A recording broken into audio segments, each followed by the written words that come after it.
বক্তব্য নিয়ে আসছেন।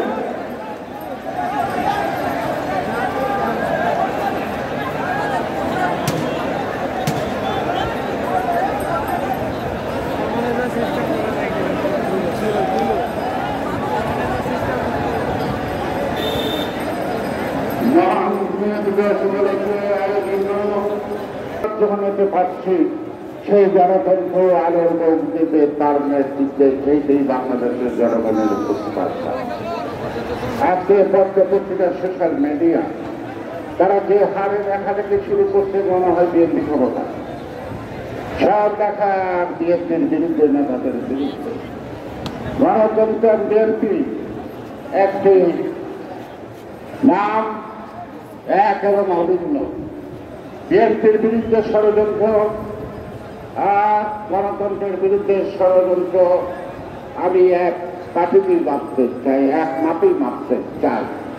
তাই গণতন্ত্র উদ্ধার হলেই বিএনপির বিরুদ্ধে ষড়যন্ত্র থামবে নতুবা থামবে না।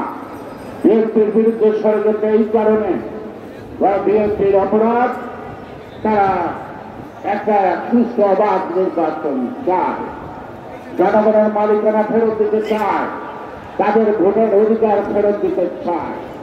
ইদানিংকালে এক সাংবাদিক বললেন যে আপনারা এই গণতন্ত্রের কথা এখন বলছেন কেন? আমরা যে 11 বছর যাবত বলছি নতুন কিছু না।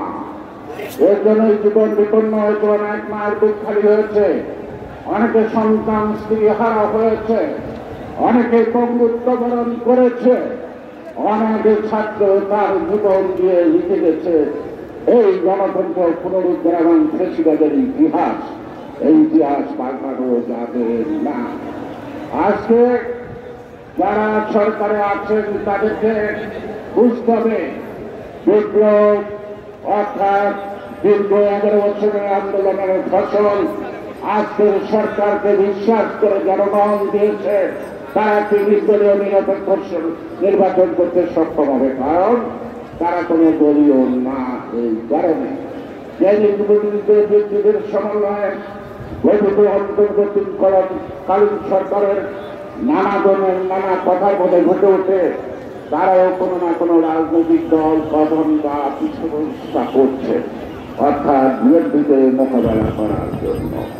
নির্বাচনের মাধ্যমে বিএনপিকে মোকাবেলা করায়। জনগণ যদি বিএনপিকে প্রত্যাখ্যান করে আমরা মাথা পেতে নেব, আর জনগণ যদি বিএনপিকে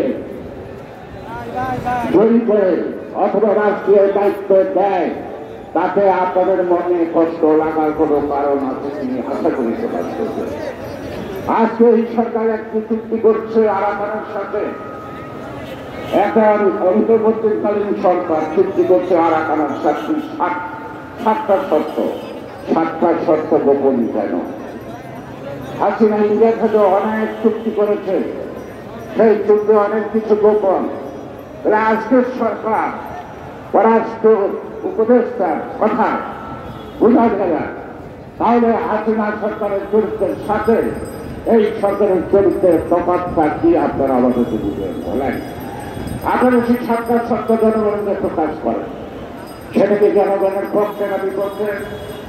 আমাদের আজকের স্বাধীনতার সার্বভৌমত্ব, আমাদের সীমান্ত নিরাপত্তা থেকে আরম্ভ করে প্রত্যেকটি বিষয় পর্যালোচনা করলে বোঝা যায় যে এই চুক্তি আগামী দিন একটি বীজ করা হয়ে দাঁড়াবে বাংলাদেশের অস্তিত্ব এবং স্বাধীনতার সার্বভৌমত্বের বিপক্ষে।